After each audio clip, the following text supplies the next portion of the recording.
तो स्टार्ट करते हैं सिलेक्शन में पेनक्रियास। तो आखिर में पेनक्रियास जो कि एक हेट्रोक्राइन ग्लैंड है। हेट्रोक्राइन ग्लैंड का मतलब होता है कि इसमें exocrine part and endocrine part दोनों पार्ट इसमें क्या होते हैं भाई, प्रेजेंट होता है, इसीलिए बोला जाता है पेनक्रियास को। पेनक्रियास जो कि एक हेट्रोक्राइन या फिर इसी को हम लोग कंपोजिट ग्लैंड भी बोलते हैं। समझ है आपको, क्लियर है। तो आप देखोगे जो पेनक्रियास है, पेनक्रियास को क्या बोलता है, पेनक्रियास को बोला जाता है कि पेनक्रियास जो कि हेट्रोक्राइन ग्लैंड, जो कि कैसा ग्लैंड है भाई, जो कि होता है हेट्रोक्राइन ग्लैंड होता है, समझे, हेट्रोक्राइन ग्लैंड होता है। हेट्रोक्राइन या फिर इसी को क्या बोलते हैं भाई, हेट्रोक्राइन या फिर इसी को बोला जाता है कंपोजिट ग्लैंड। क्या बोलते हैं इसको, हेट्रोक्राइन या फिर इसी को हम लोग कंपोजिट ग्लैंड इसे बोलते हैं भाई, क्लियर है। कंपोजिट ग्लैंड इसी को बोला जाता है, ठीक है, कंपोजिट ग्लैंड या फिर इसको बोलते हैं, ठीक।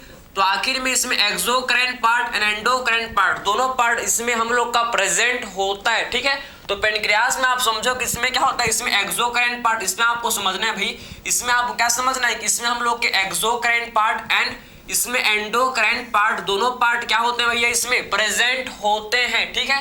कंपोजिट ग्लैंड समझ है आपको। तो हेट्रोक्राइन को क्या बोला जाता है भाई, कंपोजिट, कंपोजिट, ठीक। इसमें हम लोग के एक्सोक्राइन पार्ट, इसमें एक्सोक्राइन पार्ट, एक्सोक्राइन, ठीक है, इसमें हम लोग के एक्सोक्राइन पार्ट होता है प्रेजेंट, इसमें हम लोग के एक्सोक्राइन पार्ट, ठीक है, एंड हम लोग के इसमें एंडोक्राइन पार्ट है, एक्सोक्राइन पार्ट एंड इसमें हम लोग के एंडोक्राइन पार्ट दोनों पार्ट क्या होते हैं भैया, इसमें प्रेजेंट, ठीक है।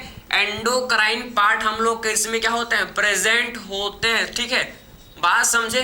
तो इसमें हम लोग के एक्सोक्राइन पार्ट एंडोक्राइन पार्ट दोनों पार्ट क्या होते हैं भैया, इसमें प्रेजेंट होते हैं, ठीक है, बात समझ है आपको। तो एक्सोक्राइन पार्ट में कौन से सेल, ठीक है, इसमें आपके कौन से सेल आप समझो कि इसमें होते हैं, cell of acini, cell of acini, समझो, सेल ऑफ एसिनी, जो कि क्या करता है, जो कि पेनक्रिएटिक जूस मतलब पेनक्रिएटिक एंजाइम को ये सिक्रेट करते हैं भैया, समझे। पेनक्रिएटिक जूस जो कि एक डाइजेस्टिव एंजाइम, जो कि एक डाइजेस्टिव एंजाइम है, जो फूड का डाइजेशन, जो फूड के डाइजेशन के लिए रेस्पॉन्सिबल होता है, बात समझ है आपको, ठीक है।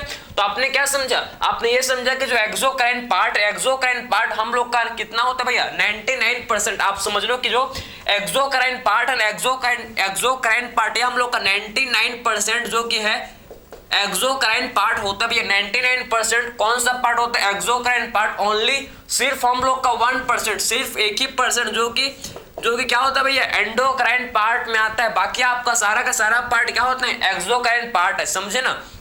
जिसमें सेल्स ऑफ एसिनी होते हैं, जो क्या सिक्रेट करते हैं, ये क्या सिक्रेट करते हैं, ये हम लोग के सिक्रेट करते हैं, क्या ये सिक्रेट करते हैं भाई, पेनक्रिएटिक जूस, बात समझ है आपको। तो ये आपके सेल ऑफ एसिनी जो क्या सिक्रेट करते हैं भाई, ये हम लोग के सिक्रेट करते हैं, जिसको बोला जाता है क्या, पेनक्रिएटिक जूस, जिसको क्या बोलते हैं भाई, पेनक्रिएटिक जूस, जिसे बोला जाता है पेनक्रिएटिक जूस, जिसको हम लोग बोलते हैं पेनक्रिएटिक जूस, समझ है आपको, ठीक है। जूस मींस एंजाइम है भाई, पीने का जूस नहीं, ठीक, एंजाइम, इसका मतलब है पेनक्रिएटिक एंजाइम ये क्या करता है भाई, सिक्रेट करता है। ये जो सेल है क्या करता है, ये सेल हम लोग के पेनक्रिएटिक एंजाइम का ये सिक्रेशन करते हैं, ठीक है, बात समझ है आपको, समझ आएगा आपको, ठीक है। तो आपने क्या समझा कि हेट्रोक्राइन या कंपोजिट ग्लैंड में आपके दो पार्ट है, exocrine part and endocrine part. Exocrine part इसमें आपके सेल ऑफ एसिनी, इसमें जो कि सिक्रेट करता है भैया हम लोग के पेनक्रिएटिक जूस, और हम लोग का जो एंडोक्राइन पार्ट है, आप समझना ध्यान से, एंडोक्राइन पार्ट में क्या होता है प्रेजेंट, इसमें हम लोग के क्या होता है, इसमें हम लोग के क्या होता है बताओ तो जरा, इसमें क्या होता है, इसमें आइलेट्स ऑफ लैंगरहन, इसमें कौन से सेल होते हैं भाई, जिसको बोला जाता है आइलेट्स ऑफ लैंगरहन, समझे आपको। तो इसको क्या बोलते हैं भाई, इससे बोला जाता है आइलेट्स ऑफ लैंगरहन, इसको क्या बोलते हैं, इससे बोला जाता है आइलेट्स ऑफ लैंगरहन, समझे ना। इसमें जो सेल्स होते हैं उनको क्या, इनमें जो सेल्स होते हैं भैया, इनमें जो सेल्स होते हैं प्रेजेंट, इनको बोला जाता है आइलेट्स ऑफ लैंगरहन, बात समझ है आपको, आइलेट्स ऑफ लैंगरहन इसे बोला जाता है, ठीक है। तो आपने समझ लिया कि जो एंडोक्राइन पार्ट, इसमें हम लोग के आइलेट्स ऑफ लैंगर, इसमें हम लोग के कौन से सेल, आखिर में इसमें कौन से सेल्स होते हैं प्रेजेंट, आइलेट्स ऑफ लैंगरहन, जो कि 1 से 2 मिलियन, कितने होते हैं भाई, 1 से 2 मिलियन जो कि हम लोग के आइलेट्स ऑफ लैंगरहन प्रेजेंट होते हैं। इसमें आपके 3 टाइप के सेल आप देखोगे तो रियलिटी में तो 4 टाइप के होते हैं, लेकिन 3 टाइप के आप पढ़ लो भाई, आपके इनफ है, ठीक है। 3 टाइप के होते हैं मेनली इसमें आपको पढ़ना, 3 टाइप के सेल के बारे में पढ़ना है इसमें, जो कि एक होता है alpha cell, beta cell and delta cell. Alpha beta delta 3 type के सेल को आपको पढ़ना है, alpha beta delta. Alpha beta delta कौन सा सेल कौन सा हार्मोन को सीक्रेट करेगा इसको देखेंगे। तो आपने समझ लिया कि आइलेट्स ऑफ लैंगरहन ये आपके हार्मोन का सीक्रेशन, ये सीक्रेट करते हैं हार्मोन, समझे, ये आपके सीक्रेट करते हैं हार्मोन। भाई आपको पता है एंडोक्राइन पार्ट तो क्या करेंगे भाई, एंडोक्राइन पार्ट ही तो सीक्रेट करते हैं हार्मोन। एक्सोक्राइन पार्ट आपके क्या करेंगे भैया, आपके पेनक्रियाटिक जूस मतलब एंजाइम का, ये एंजाइम्स का सीक्रेशन। ये कौन क्या भाई, जूस मतलब एंजाइम लिख लो भैया। बहुत लोग होशियार होते हैं, बहुत होशियार होते हैं, जीनियस होते हैं भाई, ठीक है, बात समझे। तो आपको समझ जाए आइलेट्स ऑफ लैंगरहन में 3 टाइप के सेल होते हैं। इसमें आपके 3 टाइप के सेल कौन कौन से भैया, इसमें 3 टाइप के सेल कौन कौन से सेल इसमें हम लोग क्या होते हैं प्रेजेंट, बताओ तो जरा कौन कौन से सेल। अल्फा सेल एक होता है जिसे बोलते हैं अल्फा सेल, एक होता है जिसे क्या बोलते हैं अल्फा सेल, ठीक है। अल्फा एक होता है अल्फा सेल, ठीक है, अल्फा सेल, बात समझे। दूसरा होता है जिसे बोलते हैं बीटा सेल, जिसे बोला जाता है क्या भाई, बीटा सेल, ठीक है, बीटा सेल। एंड थर्ड हम लोग का जिसे बोलते हैं डेल्टा सेल, जिसे बोला जाता है क्या, डेल्टा सेल, समझे, डेल्टा सेल इसे बोलते हैं, ठीक है, बात समझे। 3 टाइप के सेल आपके आइलेट्स ऑफ लैंगरहन में होते हैं भाई। आइलेट्स ऑफ लैंगरहन 3 टाइप के सेल आपके हैं, देखो alpha cell, beta cell, delta cell. आखिर में अल्फा सेल कौन सा हार्मोन को सीक्रेट करता है भैया, ग्लूकेगॉन, समझे, कौन सा हार्मोन को सीक्रेट करता है, ग्लूकेगॉन, समझे, ग्लूकेगॉन। इस क्या करता है, इसको कौन, ये हार्मोन का क्या रोल है इसको देखेंगे अभी। तो कौन सा हार्मोन को सीक्रेट करता है, ये ग्लूकेगॉन। ये कौन सा अल्फा सेल जो कि ग्लूकेगॉन हार्मोन को सीक्रेट करता है। बीटा सेल कौन सा हार्मोन को सीक्रेट करता है भैया, कौन सा हार्मोन को आखिर में बीटा सेल सीक्रेट करता है, जिसे बोला जाता है क्या, इंसुलिन, समझे। तो बीटा सेल जो कि इंसुलिन हार्मोन को सीक्रेट करता है, बात समझे, इंसुलिन हार्मोन को ये सीक्रेट करता है, ठीक है। बाकी आपका जो थर्ड हम लोग का जो सेल है जिसे बोलता है डेल्टा सेल, डेल्टा सेल कौन सा हार्मोन को सीक्रेट करता है भाई, सोमैटोस्टैटिन हार्मोन को ये सीक्रेट कर, सोमैटोस्टैटिन हार्मोन को ये सीक्रेट, सोमैटोस्टैटिन, समझ आपको, सोमैटोस्टैटिन हार्मोन को ये सीक्रेट करता है, समझ आपको। तो आइलेट्स ऑफ लैंगरहन में 3 टाइप के सेल आपको देख रहे हैं भाई, इसमें alpha cell, beta cell, delta cell. Alpha cell जो कि कौन सा हार्मोन को सीक्रेट करता है भाई, ग्लूकेगॉन। बीटा सेल हम लोग के कौन सा हार्मोन को सीक्रेट करता है, बी फॉर बीटा, बेटा नहीं बीटा, समझे। बीटा सेल कौन सा हार्मोन को सीक्रेट करता है, इंसुलिन। एंड हम लोग का डेल्टा सेल जो कि सीक्रेट करता है सोमैटोस्टैटिन। आपको समझना है ये जो सोमैटोस्टैटिन है ये आपका इनहिबिटरी हार्मोन है, ये अल्फा एंड बीटा सेल के फंक्शन को inhibit, alpha and beta cell के सिक्रेशन को इनहिबिट करता है, समझे। सोमैटोस्टैटिन क्या करता है भैया, सोमैटोस्टैटिन जो कि अल्फा एंड बीटा सेल के सिक्रेशन को मतलब इंसुलिन एंड ग्लूकेगॉन को इनहिबिट करता है, उनके सिक्रेशन को इनहिबिट करता है, समझे। तो आपको समझ आए कि आखिर में सोमैटोस्टैटिन जो कि ग्लूकेगॉन एंड इंसुलिन, आप समझो कि अल्फा एंड बीटा सेल के सिक्रेशन को क्या करता है, अल्फा एंड बीटा सेल के सिक्रेशन को इनहिबिट ये करता है, ठीक है, बात समझ है आपको। तो आपने तीनों टाइप के सेल के बारे में आपने देख लिया, जान लिया भाई। अल्फा सेल कौन सा हार्मोन को सीक्रेट करता है, बीटा सेल कौन सा हार्मोन को सीक्रेट करता है, डेल्टा सेल का क्या रोल आपको समझ आया, ठीक है। फिर बात करेंगे इसके बाद क्या, फिर बात करेंगे इसके फंक्शन, आखिर में क्या करते हैं भाई यार ये, आखिर में ग्लूकेगॉन का क्या फंक्शन, इंसुलिन का क्या फंक्शन, सोमैटोस्टैटिन। आपने अभी तक मैंने आपको क्या बताया, अभी तक मैंने आपको सिर्फ सोमैटोस्टैटिन का फंक्शन, अभी तक हम लोग ने क्या समझा भाई, सोमैटोस्टैटिन जो किसके सिक्रेशन को, जो अल्फा एंड बीटा सेल के सिक्रेशन को इनहिबिट करता है, आपने समझ लिया। सोमैटोस्टैटिन जो क्या करता है भैया, सोमैटोस्टैटिन जो कि अल्फा एंड बीटा सेल के secretion, alpha and beta cell के सिक्रेशन को इनहिबिट करता है, बात समझ है आपको, क्लियर। अब देखते हैं चलो कि आखिर में ग्लूकेगॉन एंड इंसुलिन का क्या फंक्शन है, क्या रोल किसमें एक्ट करता है, कहाँ फंक्शन करते हैं, क्या कैसे हार्मोन है, कौन सा नेचर का हार्मोन है, इसको डिस्कस करेंगे, बात समझ है आपको, ठीक है। तो चलो भाई चलो भाई ठीक है, देखते हैं क्या रोल है भैया, क्या रोल है इनका बताओ तो जरा, ठीक है। तो आपने समझ लिया कि आखिर में पेनक्रियास को आखिर में हम लोग हेट्रोक्राइन ग्लैंड क्यों बोलते हैं, या आपको क्लियर हुआ डाउट। हेट्रोक्राइन ग्लैंड को बोला जाता है क्या, कंपोजिट ग्लैंड, क्योंकि इसमें exocrine part and endocrine part क्या होते हैं भाई, ये दोनों पार्ट इसमें हम लोग के प्रेजेंट होते हैं, समझे। एक्सोक्राइन एंड एंडोक्राइन पार्ट दोनों ही पार्ट क्या होते हैं भैया, इसमें प्रेजेंट होते हैं, ठीक है। चलो भाई अब बात करेंगे ठीक है, हार्मोन का क्या फंक्शन है, देखो हम लोग का फर्स्ट हार्मोन है क्या, ग्लूकेगॉन, ठीक है, ग्लूकेगॉन आप समझो, ग्लूकेगॉन एंड इंसुलिन। मेन बात करेंगे हम लोग ग्लूकेगॉन के बारे में बात करेंगे मेन, एंड हम लोग मेन बात करेंगे किस बारे में भैया, इंसुलिन के बारे में। दो हार्मोन काफी ज्यादा इंपॉर्टेंट, ठीक है, इंसुलिन, ग्लूकेगॉन एंड इंसुलिन, ठीक है। तो आखिर में ग्लूकेगॉन जो कि एक हम लोग का हाइपर ग्लाइसेमिक हार्मोन है भैया। कैसा हार्मोन है, आप समझो कि ग्लूकेगॉन को बोला जाता है हाइपर ग्लाइसेमिक हार्मोन, ठीक है। क्या बोलता है ग्लूकेगॉन को, क्या बोलते हैं भैया, ग्लूकेगॉन को बोला जाता है क्या, हाइपर ग्लाइसेमिक हार्मोन। क्या बोलते हैं इसको, hyperglycaemic hormone, hyperglycaemic hormone इसे बोला जाता है, ठीक है। तो ग्लूकेगॉन को हाइपर ग्लाइसेमिक हार्मोन इसे बोलते हैं, बात समझे, हाइपर ग्लाइसेमिक हार्मोन इसे बोला जाता है ग्लूकेगॉन को, ठीक है, क्लियर है। तो ग्लूकेगॉन को क्या बोलते हैं, इसे बोला जाता है क्या, हाइपर ग्लाइसेमिक हार्मोन। बाकी इंसुलिन को क्या बोलते हैं, इंसुलिन को बोला जाता है hypoglycaemic hormone. Hyperglycaemic hormone का मतलब है कि क्या करता है भैया, जो हाइपर मींस ये ब्लड के ग्लूकोज लेवल को इंक्रीज कर देता है, समझे। क्या करता है भैया, ग्लूकेगॉन जो ब्लड ग्लूकोज लेवल को इंक्रीज करता है, समझे, ब्लड के ग्लूकोज लेवल को इंक्रीज करता है, समझे। ग्लूकेगॉन जो कि क्या करता है, ये ब्लड के ग्लूकोज लेवल को इंक्रीज कर देता है, बात समझे। तो हाइपर ग्लाइसेमिक क्यों बोलते हैं भैया, क्यों बोलते हैं इसको हाइपर ग्लाइसेमिक, बताओ तो जरा क्यों। क्योंकि इंक्रीज किसको इंक्रीज करता है, ये इंक्रीज करता है ब्लड ग्लूकोज लेवल, समझे। क्योंकि क्या किसको इंक्रीज करता है, ये इंक्रीज ब्लड ग्लूकोज लेवल, समझे। ये ब्लड के ग्लूकोज लेवल को ब्लड में आप समझो, ये ब्लड में ग्लूकोज के लेवल को इंक्रीज कर देता है, समझे। तो आखिर में क्या करता है भैया, ब्लड में आप समझो कि ग्लूकोज के लेवल को इंक्रीज कर देता है, ठीक है, बात समझे आप, क्लियर हो आपको, ठीक। इसीलिए क्या बोलते, इसीलिए बोला जाता है कि ग्लूकेगॉन को क्या बोलते हैं भैया, हाइपर ग्लाइसेमिक हार्मोन इसे बोलते हैं, ठीक है।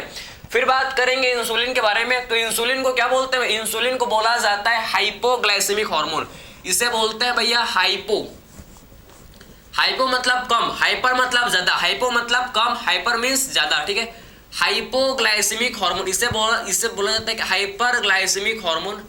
तो आखिर में हम लोग क्या बोलते हैं, इंसुलिन को हाइपोग्लाइसेमिक हार्मोन इसे बोला जाता है क्या, हाइपोग्लाइसेमिक हार्मोन। आखिर में क्यों भाई, आखिर में इंसुलिन को हाइपोग्लाइसेमिक हार्मोन क्यों बोलते हैं, क्योंकि ये क्या करता है, ब्लड में ग्लूकोज लेवल को कम करता है, समझे। ब्लड में ये ग्लूकोज लेवल को कम करके रखता है, समझे। इसीलिए बोला जाता है, इसीलिए इसे क्या बोलते हैं, इसीलिए बोलते हैं इसे हाइपो मतलब कम, ठीक है, ब्लड में ग्लूकोज लेवल को कम करके रखता है, इसीलिए क्या बोलते हैं इसको, हाइपोग्लाइसेमिक हार्मोन, ठीक है। तो क्या बोल सकता हूं मैं भाई, मैं बोल सकता हूं कि हाइपोग्लाइसेमिक का मतलब क्या है, ये क्या करता है भैया, डिक्रीसेस, ये किसको डिक्रीसेस ब्लड ग्लूकोज लेवल, ठीक है, समझे, डिक्रीसेस ब्लड ग्लूकोज लेवल, समझे। तो ब्लड के ग्लूकोज लेवल को ये डिक्रीज करता है, डिक्रीसेस ब्लड ग्लूकोज लेवल, समझे। तो ब्लड में ग्लूकोज के लेवल को कम करके रखता है भाई, ये ब्लड में ग्लूकोज के लेवल को कम करके रखता है, बात समझ है आपको। तो आपने समझ लिया कि एक्चुअल में ग्लूकेगॉन जो कि हाइपर ग्लाइसेमिक हार्मोन है एंड इंसुलिन जो कि हाइपोग्लाइसेमिक हार्मोन होता है, ठीक है, क्लियर। अब आखिर में आप समझो कि आखिर में ये ब्लड के ग्लूकोज लेवल को कैसे इंक्रीज करता है भाई। आखिर में जो ग्लूकेगॉन है, आखिर में ब्लड के ग्लूकोज लेवल को ब्लड में आप समझो, ब्लड में आखिर में ये ब्लड में ग्लूकोज लेवल को कैसे इंक्रीज करता है भैया, with the help of glycogenolysis, glycogen का ब्रेक डाउन करके। जो लीवर में हम लोग के, लीवर में आप समझो, लीवर में हम लोग के ग्लाइकोजन स्टोर है, ठीक है, उसका ब्रेक डाउन करता है भैया। और ग्लाइकोजन से ग्लूकोज का फॉर्मेशन, ग्लाइकोजन से क्या करता है, ग्लूकोज का ये फॉर्मेशन करता है, बात समझ आपको। तो आखिर में ये जो आपका ग्लूकेगॉन है, ग्लूकेगॉन क्या करता है भैया, ग्लूकेगॉन क्या करता है, ये आपका करता है ग्लाइकोजिनोलाइसिस, समझे। आखिर में ग्लूकेगॉन का फंक्शन का क्या करता है, ये ग्लाइकोजिनोलाइसिस कैसे इंक्रीज करता है भैया, ग्लाइकोजिनोलाइसिस करता है भैया। ग्लाइकोजिनोलाइसिस का मतलब होता है, ग्लाइकोजिनोलाइसिस का मतलब है कि ग्लाइकोजन से ग्लूकोज का फॉर्मेशन, ग्लाइकोजन को ब्रेक डाउन, ग्लाइकोजन का ब्रेक डाउन करके उससे ग्लूकोज को बनाना, समझे। तो ग्लाइकोजन को ब्रेक डाउन करके इससे क्या करना, इससे ग्लूकोज को बनाना, समझ, इससे क्या करना, ग्लूकोज को बनाना, बात समझे आप, ठीक है। तो आखिर में आप समझो कि हाइपर ग्लाइसेमिक हार्मोन जो है हम लोग का क्या भैया, ये हम लोग का ग्लूकेगॉन जो कि हाइपर ग्लाइसेमिक हार्मोन ये क्या करता है, ये ब्लड में ग्लूकोज के लेवल को इंक्रीज करता है। कैसे करता है भैया, जो लीवर में आपके ग्लाइकोजन स्टोर हैं, जो लीवर में क्या होता है, ग्लाइकोजन स्टोर रहते हैं, समझ है आपको, ठीक है। तो आखिर में उस ग्लाइकोजन का ब्रेकडाउन करता है, ग्लाइकोजन को ब्रेकडाउन करके ये ग्लूकोज बनाता है, ग्लाइकोजन का ये ब्रेकडाउन करता है और ग्लूकोज का फॉर्मेशन करता है, समझे, ग्लूकोज का ये फॉर्मेशन ये करता है, समझ है आपको, ठीक है।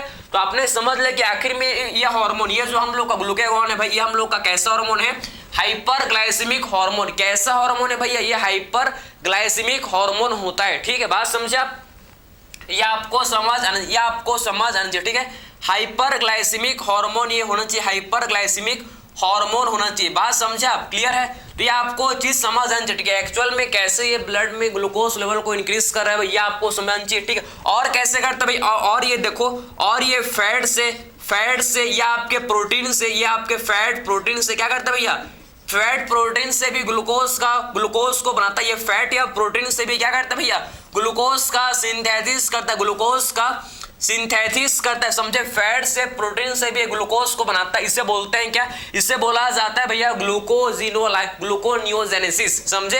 Other than carbon source, other than glucose से आप समझो, अदर देन कार्बन सोर्स से आप समझो क्या किसका फॉर्मेशन करना, ग्लूकोज का फॉर्मेशन करना, अदर देन कार्बन सोर्स से क्या करना, ग्लूकोज का फॉर्मेशन करना, इसे बोलते हैं क्या, ग्लूकोनियोजेनेसिस। क्या बोला जाता है भाई, इसे बोलते हैं ग्लूकोनियोजेनेसिस, इसे ग्लूकोनियोजेनेसिस, समझे, ग्लूकोनियोजेनेसिस इसे बोला जाता है, बात समझ, इसे क्या बोलते हैं भैया, ग्लूकोनियोजेनेसिस इसे बोलते हैं, समझे, फैट प्रोटीन से क्या करना, ग्लूकोज को बनाना, इसे बोलते हैं क्या, ग्लूकोनियोजेनेसिस इसे बोला जाता है। मेनली आपका किसमें एक्ट करता है, मेनली किस पर एक्ट करता है भाई, हिपैटोसाइट पर, समझे, लीवर के सेल पर मेनली एक्ट करता है, समझे, मेनली किस पर एक्ट करता है, मेनली एक्ट ऑन हिपैटोसाइट, किस पर एक्ट करता है, ये हम लोग का एक्ट करता है, समझो, ये जो हम लोग का, ठीक है, ग्लूकागॉन है, मेनली किस पर एक्ट करता है, मेनली एक्ट ऑन किस पर, हिपैटोसाइट, समझे, तो इसको बोल सकते हैं मेनली एक्ट ऑन हिपैटोसाइट, समझे, किस पर एक्ट, मेनली किस पर एक्ट करते हैं, हिपैटोसाइट, मतलब लीवर के सेल पर, समझे, हिपैटोसाइट का मतलब क्या भाई, लीवर के सेल में, ये समझो, लीवर के सेल में, ठीक है, लीवर के सेल पर ये मेनली एक्ट करता है ग्लूकागॉन, बात समझे। तो ग्लूकागॉन जो कि लीवर के सेल मतलब हिपैटोसाइट पर ये मेनली एक्ट करता है, समझ आपको, तो ग्लूकागॉन जो कि लीवर के सेल पर मतलब मेनली हिपैटोसाइट पर एक्ट करता है और उससे ग्लूकोज को, ब्लड के ग्लूकोज लेवल को इंक्रीज करता है, आपको समझ है। और ये सेल के सेलुलर अपटेक को आप समझो कि सेलुलर अपटेक को भी डिक्रीज करता है भाई, ये सेलुलर अपटेक को भी क्या करता है, रिड्यूस करता है, कम करता है, समझे, ताकि सेल जो कि ग्लूकोज को यूटिलाइज ना कर पाए, जिससे ग्लूकोज को सेल जो कि प्रॉपर ग्लूकोज को यूटिलाइज ना कर पाए, समझे। तो सेलुलर अपटेक को भी ग्लूकागॉन जो कि रिड्यूस करता है, समझे। ये आप क्या करता है भैया, सेलुलर अपटेक को भी क्या कर, ग्लूकागॉन जो कि सेलुलर अपटेक को भी रिड्यूस करता है, समझे, ये सेलुलर अपटेक को भी रिड्यूस करता है, बात समझ है आपको, क्लियर है। अब बात करेंगे इंसुलिन जो कि हाइपोग्लाइसेमिक हार्मोन है, ये ब्लड में ये क्या करता है, ब्लड में ये आप समझो ग्लूकोज के लेवल को कम करके रखता है भाई, समझ है आपको, क्लियर है। कैसे करता है भैया, कैसे करता है, by formation of glycogen, glucose को एक, ग्लूकोज से आप समझो, ग्लूकोज से ये क्या बना देता है, ग्लूकोज से आप समझो क्या बनाता है, ग्लूकोज को बना देता है किसमें, ग्लूकोज को कन्वर्ट कर देता है किसमें, ग्लाइकोजन में, बात समझ है आपको। ये क्या करता है भैया, ये ग्लूकोज को ग्लाइकोजन में कन्वर्ट कर देता है, समझे, जिस प्रोसेस को बोलते हैं क्या, जिस प्रोसेस को बोला जाता है ग्लाइकोजेनेसिस, ठीक है, ग्लाइकोजेनेसिस, ठीक है, ग्लाइकोजन का फॉर्मेशन को क्या बोलते हैं, ग्लाइकोजेनेसिस, समझे। तो ग्लाइकोजन का फॉर्मेशन होता है, इसे बोलते हैं क्या, इसे बोला जाता है ग्लाइकोजेनेसिस, समझे। ग्लाइकोजेनेसिस का मतलब है ग्लाइकोजन का फॉर्मेशन, ग्लाइकोजेनेसिस का मतलब क्या होता है भैया, ग्लाइकोजेनेसिस का मतलब है ग्लाइकोजन का फॉर्मेशन, इसे बोलते हैं क्या, ग्लाइकोजेनेसिस। तो ये क्या करता है भैया, आखिर में इंसुलिन जो कि ग्लूकोज को कन्वर्ट करता है किसमें, ग्लाइकोजन में, समझे, इंसुलिन जो कि ग्लूकोज को ये ग्लाइकोजन में कन्वर्ट कर देता है भैया, ग्लाइकोजेनेसिस करता है, ठीक है, बात समझे, ये आपको समझ है आपको। और क्या करता है, और ये करता है क्या, ये आपका करता है लिपोजेनेसिस, लिपिड का फॉर्मेशन, लिपोजेनेसिस का मतलब क्या होता है भाई, लिपोजेनेसिस का मतलब होता है लिपिड का फॉर्मेशन, समझे। लिपोजेनेसिस का मतलब क्या है, लिपिड फॉर्मेशन। लिपिड का फॉर्मेशन ये करता है भैया, लिपिड का फॉर्मेशन। प्रोटीन फॉर्मेशन आप समझो कि प्रोटियोजेनेसिस, प्रोटीन सिंथेसिस, प्रोटीन का फॉर्मेशन मतलब प्रोटियोजेनेसिस, ठीक है। लिपोजेनेसिस, प्रोटियोजेनेसिस, या आपका प्रोटीन का भी फॉर्मेशन करता है भाई। ये प्रोटीन का भी फॉर्मेशन करता है, इसीलिए क्या बोलते हैं इसको, प्रोटियोजेनेसिस। इसे बोला जाता है भैया क्या, प्रोटियोजेनेसिस भी इसे बोलते हैं, क्योंकि ये प्रोटीन का भी फॉर्मेशन, क्योंकि ये क्या करता है भैया, क्योंकि ये प्रोटीन का भी फॉर्मेशन करता है, प्रोटीन को भी बनाता है, प्रोटीन को भी ये बनाता है, इसीलिए क्या बोलते हैं, इसीलिए इसे बोला जाता है क्या, प्रोटियोजेनेसिस। क्या बोलते हैं भाई इसको, प्रोटियोजेनेसिस, क्योंकि ये प्रोटीन का भी फॉर्मेशन ये करता है, समझे, क्योंकि ये प्रोटीन को भी बनाता है, इसीलिए इसे क्या बोलते, इसीलिए इसे बोला जाता है क्या, प्रोटियोजेनेसिस भी इसे बोलते हैं। आपको समझ आया, ठीक है। और ये इसका मेन जो फंक्शन है, इसका जो फंक्शन है भाई, आखिर में क्या करता है, ये जो हम लोग का इंसुलिन है, ये सेलुलर, आप समझो कि ये रिड्यूस करता है, कि ये आपका मेनली किस पे एक्ट करता है, ये आपका एक्ट करता है hepatocyte and adipocyte, liver cell and adipose tissue के सेल, लिवर सेल पर भी अपना काम करता है भाई, और ये एडिपोसाइट मतलब एडिपोज टिश्यू के सेल पर भी एक्ट करता है। और क्या करता है भाई, ये सेलुलर अपटेक, ग्लूकोज के सेलुलर अपटेक को इंक्रीज करता है। बात समझे, किसको इंक्रीज करता है भैया, increase cellular Uptake of glucose, समझे, इंक्रीज करता है भैया, increase cellular Uptake of glucose, समझे। तो increase cellular Uptake of glucose, समझे, ये ग्लूकोज के सेलुलर अपटेक को इंक्रीज करता है, increase cellular Uptake of glucose, समझे। तो सेलुलर अपटेक को इंक्रीज, ग्लूकोज के सेलुलर अपटेक को इंक्रीज करता है भैया, ये किसको इंक्रीज करता है, increase cellular Uptake of glucose, समझे। तो ग्लूकोज के सेलुलर अपटेक को आप समझो कि ये ग्लूकोज का ये सेलुलर अपटेक को ये इंक्रीज करता है, बात समझ है आपको। और मेनली किस पर, मेनली एक्ट ऑन, किस पर एक्ट करता है, एक्ट ऑन, ये हम लोग का एक्ट करता है, एक्ट ऑन एडिपोसाइट, मेनली किस में एक्ट करता है, ये एक्ट ऑन एडिपोसाइट एंड आपके हिपैटोसाइट, समझे, ये आपके एडिपोसाइट एंड हिपैटोसाइट दोनों में अपना फंक्शन, दोनों में अपना काम करता है भैया, समझे ना। तो आखिर में ये हम लोग का इंसुलिन जो कि हिपैटोसाइट एंड एडिपोसाइट, समझे, लीवर के सेल एंड एडिपोज टिश्यू के सेल दोनों में ही काम करता है। ये आपके लीवर के सेल एंड एडिपोज टिश्यू के सेल दोनों में ही काम करता है, बात समझ है, क्लियर है। तो आखिर में इंसुलिन जो कि हम लोग का किस में एक्ट करता है, एक्ट ऑन एडिपोसाइट में भी एक्ट करता है भैया, और ये हिपैटोसाइट में भी एक्ट करता है, दोनों सेल में ये एक्ट करता है, ठीक है, बात समझे आप। तो आपने आपने सारा फंक्शन, या आपको सारा फंक्शन आपको समझ है क्या, एक बार देख लो भाई, इसमें इसको एक बार देख लो, इसमें किसी भी टाइप का आपको डाउट नहीं होना चाहिए। अच्छा भैया, ठीक है, आपको समझ है क्या, ठीक है, किसी भी टाइप का आपको डाउट इसमें नहीं होना चाहिए भाई, ठीक है, क्योंकि हम लोग सारा फंक्शन हम लोग डिस्कस 1 बाय 1 कर रहे हैं, ठीक है। भैया मैं देखने गया था कि कैमरा में आपका सारा फ्रेम जितना आपका है ना, ये आ रहे ना रहे, इतना स्पेस बच गया, इसको वही देख रहा। अच्छा भैया, ये स्पेस बच गया क्या मेरे लिए, क्या, ठीक है, बात समझे क्या। तो आपने देख लिया कि ग्लूकेगॉन जो कि हाइपर ग्लाइसेमिक हार्मोन है, ब्लड के ग्लूकोज लेवल, ब्लड में आप समझे ग्लूकोज लेवल को इंक्रीज कर देता है। इंसुलिन जो कि हाइपो मीन्स कम, हाइपर मीन्स ज्यादा, जो ग्लूकोज लेवल ब्लड में ग्लूकोज लेवल को इंक्रीज कर देगा उसको बोलेंगे हाइपर ग्लाइसेमिक। जो हाइपो मीन्स जो ब्लड में ग्लूकोज लेवल को कम कर देगा, इसको क्या बोलेंगे भैया, इसे बोला जाएगा क्या, इसे बोला जाएगा हाइपोग्लाइसेमिक हार्मोन, ठीक है भाई। आखिर में आप समझो ग्लूकेगॉन जो कि ग्लाइकोजिनोलाइसिस करता है, ग्लाइकोजन को ब्रेक डाउन करके, ग्लाइकोजन का ये ब्रेक डाउन करके ग्लूकोज को बनाता है, ग्लाइकोजन को ब्रेक डाउन करके ग्लूकोज को बनाता है भैया। ये फैट एंड प्रोटीन से भी क्या करता है भैया, आपका ग्लूकोज को बनाता है। मतलब कुल मिला के आप समझो इसका मेन काम है ब्लड में ग्लूकोज लेवल को बढ़ाना, बात समझे, ब्लड में ग्लूकोज लेवल को इंक्रीज करना, इसका ये मेन फंक्शन है, बात समझे। बाकी इंसुलिन का जस्ट अपोजिट, बाकी इंसुलिन का अपोजिट फंक्शन है भैया, ये क्या करता है, ब्लड में ग्लूकोज लेवल को कम करके रखता है, कम कैसे करता है भैया, ये ग्लूकोज को किसमें कन्वर्ट करता है, ग्लूकोज को ये कन्वर्ट कर देता है किसमें, ग्लाइकोजन में, जिससे ब्लड का ग्लूकोज लेवल कम हो जाता है, जिससे क्या हो, जिससे ब्लड का ग्लूकोज लेवल कम हो जाता है भैया।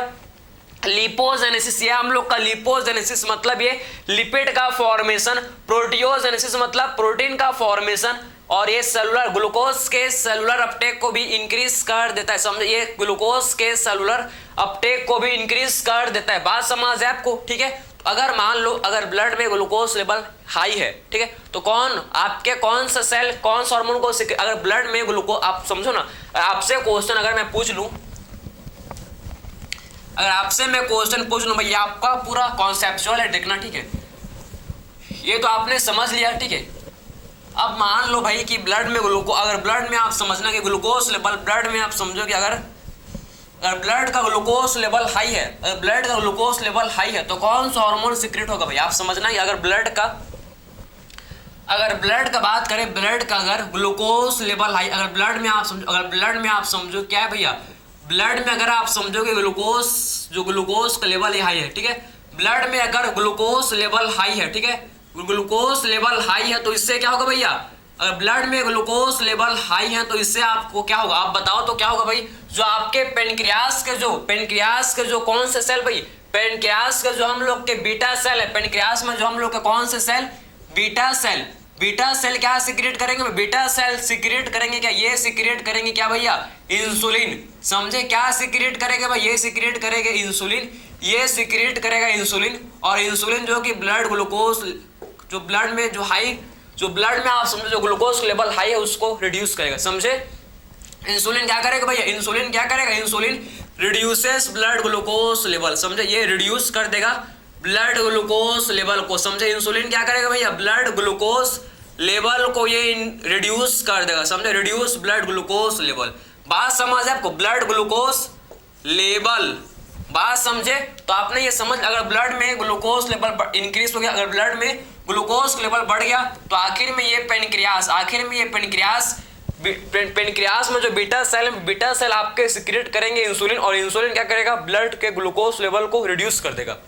समझे, ब्लड में ग्लूकोज लेवल को रिड्यूस कर देगा ये हम लोग का इंसुलिन। और अगर मान लो ब्लड में, ठीक है, मान लो कि ब्लड में ग्लूकोज लेवल लो है, ठीक है, ब्लड में ग्लूकोज का लेवल कम है, ब्लड में आप समझो ग्लूकोज लेवल क्या भैया, मान लो कि ब्लड में ग्लूकोज का लेवल कम है, ठीक है, लो है, ठीक है, ग्लूकोज लेवल कम है, तो फिर क्या होगा भैया, तो फिर क्या होगा समझो, तो फिर जो पेनक्रियास में आप तो फिर इससे क्या होगा, इससे आप समझो कि जो पेनक्रियास है, पेनक्रियास में जो हम लोग के अल्फा सेल, पेनक्रियास में आप समझो दो अल्फा सेल है, पेनक्रियास में क्या है भैया, इसमें हम लोग के अल्फा सेल, इसमें कौन से सेल भाई, अल्फा सेल क्या सीक्रेट करेंगे, फिर अल्फा सेल हम लोग के सीक्रेट करेंगे ग्लूकेगॉन। बात समझे, अल्फा सेल क्या सीक्रेट करेंगे भैया, अल्फा सेल जो सीक्रेट करेंगे क्या, अल्फा सेल सीक्रेट करेंगे ग्लूकेगॉन, ये अल्फा सेल सीक्रेट करेंगे ग्लूकेगॉन। और ये ग्लूकेगॉन क्या करेगा, आपको पता है भाई, ये ग्लूकेगॉन क्या करेगा, ब्लड ग्लूकोज लेवल को इंक्रीज कर देगा। समझे, ये क्या करेगा भाई, ये ग्लूकेगॉन ये ब्लड में ग्लूकोज लेवल को बढ़ा देगा, ठीक, ब्लड में ये ग्लूकोज के लेवल को इंक्रीज कर देगा। समझे, तो इंक्रीजेस ब्लड ग्लूकोज लेवल।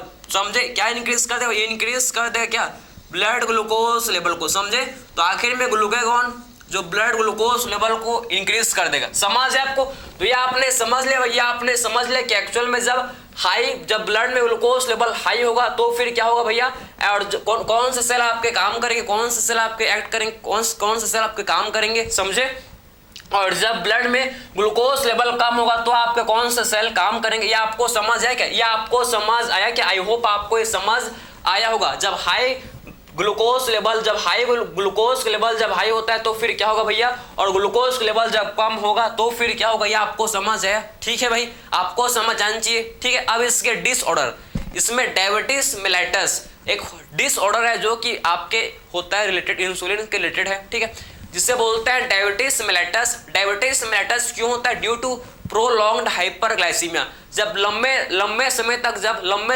जब ब्लड में ग्लूकोज लेवल हाई होता है, जब लंबे समय तक लॉन्ग ड्यूरेशन, प्रोलॉन्ग, लंबे समय तक जब ब्लड में ग्लूकोज का लेवल हाई रहता है, तो इससे कौन सा डिसऑर्डर, कौन सा बीमारी होता है भैया, जिसे बोलते हैं डायबिटीज मेलाइटस, जिसे बोला जाता है क्या, डायबिटीज मेलाइटस, ठीक है।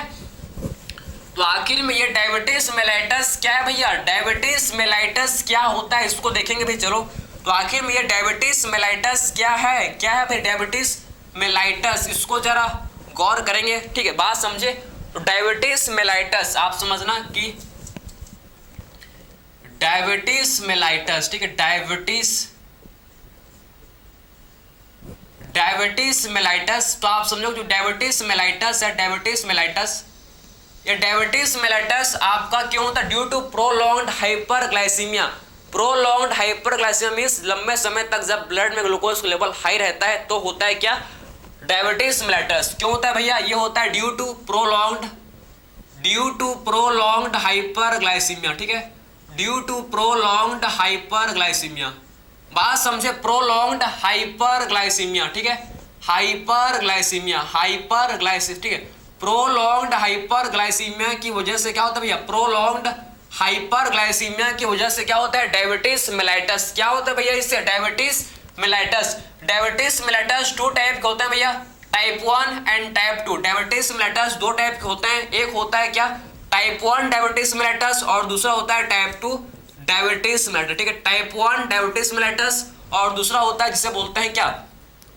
जिसे बोला जाता है भैया डायबिटीज मेलाइटस टाइप 2, ठीक है। 2 टाइप का होता है, टाइप 1 एंड टाइप 2, ठीक है। Mellitus mellitus type 1, diabetes mellitus type 2। 1 है, इसे बोलता है जो टाइप 1 वाला, इसे बोलते हैं क्या बोलते हैं? इंसुलिन डिपेंडेंट डायबिटीज मेलाइटस, ठीक है। टाइप 1 को बोला जाता है क्या? Insulin dependent. इसको क्या बोलते हैं भाई? इसको बोलते हैं इंसुलिन डिपेंडेंट डायबिटीज मेलाइटस। इसे बोला जाता है क्या? Insulin dependent diabetes mellitus. समझ है आपको? Diabetes mellitus, insulin dependent diabetes mellitus. Clear है भाई? आपको समझ है कि एक्चुअल में टाइप 1 को क्या बोलता है? इंसुलिन डिपेंडेंट डायबिटीज मेलाइटस, ठीक है। और टाइप 2 को बोला जाता है क्या? Non insulin dependent diabetes mellitus. इसे क्या बोलते हैं भाई? Non insulin dependent diabetes mellitus. बात समझे भाई? आपको समझ है क्या? Non insulin dependent diabetes mellitus, समझे? तो non insulin dependent diabetes mellitus, ठीक है। तो आपने ये समझ लिया कि एक्चुअल में टाइप 2 को बोला जाता है non insulin dependent diabetes mellitus. इससे हम लोग बोलते हैं भाई, ठीक है। बात समझे? Non insulin dependent diabetes mellitus इसे बोला जाता है। 2 टाइप के आपके क्या है? डायबिटीज मेलाइटस है, टाइप 1 टाइप 2। टाइप 1 जो कि इंसुलिन डिपेंडेंट होते हैं डायबिटीज मेलाइटस, टाइप 2 जो कि नॉन इंसुलिन डिपेंडेंट डायबिटीज मेलाइटस ये होता है, ठीक है। तो इंसुलिन डिपेंडेंट डायबिटीज मेलाइटस जो होता है ना, ये जो है भैया आप समझो ये क्या करता है भैया आपका, ये जो कि हम लोग का एक ऑटो इम्यून डिसीज, या आपका ऑटो इम्यून डिसीज होता है भैया, आपका ऑटो इम्यून डिसऑर्डर, या आपका क्या है भैया? ऑटो इम्यून डिसीज है, ऑटो इम्यून डिसीज। इसमें आपके क्या होता है समझो, इसमें आपके बीटा सेल के अगेंस्ट, आप समझो कि जो बीटा सेल है, बीटा सेल के अगेंस्ट इसमें एंटीबॉडी बन जाते हैं भैया। बीटा सेल, जो बीटा सेल है, बीटा सेल के अगेंस्ट आपके एंटीबॉडी का फॉर्मेशन हो जाता है। और बीटा सेल क्या करेंगे? ये बीटा सेल क्या करता है? जब बीटा सेल के अगेंस्ट एंटीबॉडी बन जाएगा तो बीटा सेल को खत्म कर देंगे, बीटा सेल को डिस्ट्रॉय कर देंगे, जिससे इंसुलिन का डेफिशिएंसी, जिससे क्या होता है? जिससे इंसुलिन का डेफिशिएंसी हो जाता है, जिससे इंसुलिन का डेफिशिएंसी हो जाता है। बात समझ है आपको? तो आखिर में इसमें क्या करते हैं? आपके ऑटो इम्यून डिसीज है जो कि इसमें फॉर्मेशन, इसमें किसका फॉर्मेशन? इसमें फॉर्मेशन हो जाता है किसका? फॉर्मेशन ऑफ एंटी, इसमें फॉर्मेशन हो जाता है किसका? इसमें एंटीबॉडी का फॉर्मेशन। आप समझो कि फॉर्मेशन ऑफ एंटीबॉडी, इसमें एंटीबॉडी का फॉर्मेशन हो जाता है किसके अगेंस्ट? अगेंस्ट बीटा सेल, समझे? इसमें beta cell, formation of antibody against beta cell, समझे? तो बीटा सेल के अगेंस्ट इसमें क्या हो जाता है भाई? एंटीबॉडी का फॉर्मेशन। इसमें क्या होता है समझो, इसमें एंटीबॉडी का फॉर्मेशन हो जाता है किसके अगेंस्ट? बीटा सेल के अगेंस्ट इसमें एंटीबॉडी का फॉर्मेशन हो जाता है भाई। और ये एंटीबॉडी हम लोग के बीटा सेल को डिस्ट्रॉय कर देंगे, जिससे इंसुलिन का जिससे फिर आप समझो इंसुलिन का डेफिशिएंसी हो जाता है, जिससे फिर इंसुलिन का डेफिशिएंसी हो जाता है। बात समझ है आपको? तो आखिर में आपने समझ लिया कि आखिर में इसमें किसका फॉर्मेशन, इसमें आखिर में क्या हो जाता है भैया? इसमें एंटीबॉडी का फॉर्मेशन हो जाता है किसके अगेंस्ट? बीटा सेल के अगेंस्ट इसमें एंटीबॉडी का फॉर्मेशन हो जाता है, समझे? और ये एंटीबॉडी आपको समझना है कि एंटीबॉडी जो डिस्ट्रॉय करते हैं किसको भैया?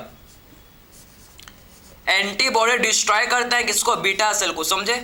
एंटीबॉडी डिस्ट्रॉय करते हैं किसको भैया? आपके बीटा सेल को डिस्ट्रॉय करता है, फिर जिससे क्या होता है, जिससे आप समझो इंसुलिन का डेफिशिएंसी, जिससे क्या हो जाता है फिर, जिससे इंसुलिन का डेफिशिएंसी, जिससे आप समझो कि इंसुलिन का डेफिशिएंसी, जिससे इंसुलिन का डेफिशिएंसी हो जाता है, समझे, जिससे इंसुलिन का डेफिशिएंसी हो जाता है। बात समझ है आपको? तो आपने ये समझ लिया कि जो डायबिटीज मेलिटस है या आपका टाइप 1 जो कि इंसुलिन डिपेंडेंट डायबिटीज मेलिटस ये होता है, समझे, जो कि आपका ऑटो इम्यून डिसीज है, जो कि हम लोग का क्या होता है भैया, ऑटो इम्यून डिसीज है, ठीक है। फिर बात करेंगे टाइप 2। टाइप 2 जो कि नॉन इंसुलिन, भैया ये इंसुलिन पर डिपेंड नहीं करेगा, समझे, ये इंसुलिन पर डिपेंडेंट नहीं होता, उसके नाम इसका क्या है, क्योंकि इंसुलिन पर डिपेंड नहीं करता, क्योंकि इंसुलिन पर डिपेंड नहीं करता, इसीलिए इसे क्या बोलता है, इसीलिए इसे बोला जाता है क्या, non insulin dependent diabetes mellitus, ठीक है। तो आखिर इसमें आप समझो कि इसमें क्या होता है भैया, जो इंसुलिन रिसेप्टर, ठीक है, इसमें जो इंसुलिन रिसेप्टर है, इंसुलिन रिसेप्टर बिकम, इसमें जो इंसुलिन का रिसेप्टर है भैया आपका ठीक है, क्या इंसुलिन का रिसेप्टर क्या हो जाता है, बिकम इनसेंसिटिव, इसमें जो इंसुलिन का रिसेप्टर है, इंसुलिन रिसेप्टर बिकम इनसेंसिटिव, इसमें जो इंसुलिन का रिसेप्टर है भैया आपका इनसेंसिटिव हो जाता है, किसके लिए भैया, फॉर ग्लूकोज, समझे, किसके लिए भाई, फॉर ग्लूकोज, समझे। तो इसमें जो इंसुलिन का रिसेप्टर है भैया ये इनसेंसिटिव, इंसुलिन का रिसेप्टर इसमें जो कि इनसेंसिटिव हो जाता है, किसके लिए भाई, ग्लूकोज के लिए। बात समझे आप? तो आखिर में जो टाइप 2 है, टाइप 2 हम लोग का जो डायबिटीज मेलिटस ये हम लोग का है भैया non insulin dependent diabetes mellitus. इसमें आप समझो कि जो इंसुलिन का रिसेप्टर है, इंसुलिन रिसेप्टर जो कि इनसेंसिटिव, जो इंसुलिन का रिसेप्टर है ये इनसेंसिटिव हो जाता है, किसके लिए भाई, जो इंसुलिन का रिसेप्टर है ये इनसेंसिटिव हो जाता है, किसके लिए, ग्लूकोज के लिए, जिससे जो ग्लूकोज है, जिससे आप समझो ना, अगर आप समझो ना insulin receptor become insensitive, insulin का रिसेप्टर जो कि इनसेंसिटिव हो जाता है, किसके लिए भैया, इंसुलिन का रिसेप्टर इनसेंसिटिव हो जाता है, किसके लिए भाई, ग्लूकोज के लिए। बात समझे? तो आपको समझ है क्या, इंसुलिन रिसेप्टर बिकम इनसेंसिटिव, समझे, ग्लूकोज के लिए इनसेंसिटिव हो जाता है भैया। तो आपको समझ है, क्लियर है? तो डायबिटीज मेलिटस 2 टाइप होता है, टाइप 1 एंड टाइप 2। 2 टाइप पे क्या होता है भैया, डायबिटीज मेलिटस होते हैं, ये आपको समझ आना चाहिए, ठीक है। तो कंप्लीट डिस्कस किए, काफी एनर्जी लगा, लेकिन मजा आया भैया, मजा आना चाहिए, ठीक, बात समझे ना। मेन आपका क्या होना चाहिए, इंटरेस्टिंग लगे आपको पढ़ाई, आपको जिस दिन आपको पढ़ाई में मन लग गया, आपको इंटरेस्ट आ गया भाई,